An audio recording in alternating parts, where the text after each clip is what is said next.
When you're driving around Vice City and suddenly a fast sports car or a police cruiser appears around the corner, what you're experiencing is more than random placement. The game is actively managing a vehicle pool and spawn logic based on your location, speed, wanted level, and the zone you're in. According to a deep dive of the reversed source code, there are fewer than about 30 vehicles alive at any moment around the player in Vice City. This is significant because it means the game cannot simply spawn infinite vehicles everywhere. To keep performance up on PS2/PC era hardware, everything must be reused and culled. The vehicle logic uses a pool of vehicle entities.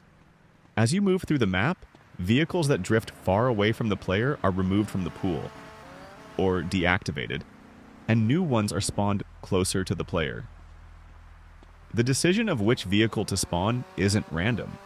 It's influenced by the zone's type, what district of Vice City you're in, the time of day, the density of traffic in that zone, and the player's current state. For example, speed, wanted level. For example, if you're speeding on the highway at night in a flashy car and you have a wanted level, the game might spawn more police cars or faster traffic to match the situation.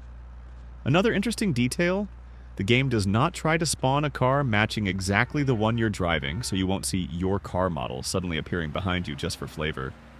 The spawn logic doesn't explicitly check for that. Instead, it uses class-based frequency arrays. Each car has a luxury rating or class. There are about 9 such ratings for cars in the game, and each zone has a frequency for each rating. The engine picks a model according to those frequencies. That means if you're in a rich district, luxury vehicle classes are more likely. In working class areas, more common classes appear. Because of this architecture, the system also supports efficient removal. The vehicle pool will cull objects that are distant from the player.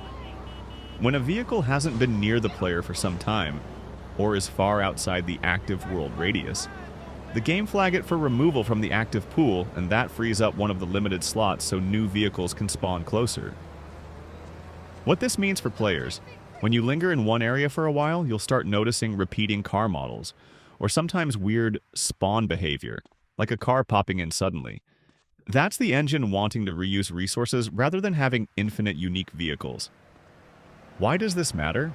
Because whilst most players focus on missions, story, and the neon 80s aesthetic of Vice City, few consider the underlying world simulation scaffold. The game must manage everything with hardware and memory constraints of early 2000s consoles, just PCs. By understanding the spawn/management system, you appreciate how Rockstar achieved the illusion of a living city with limited computing power.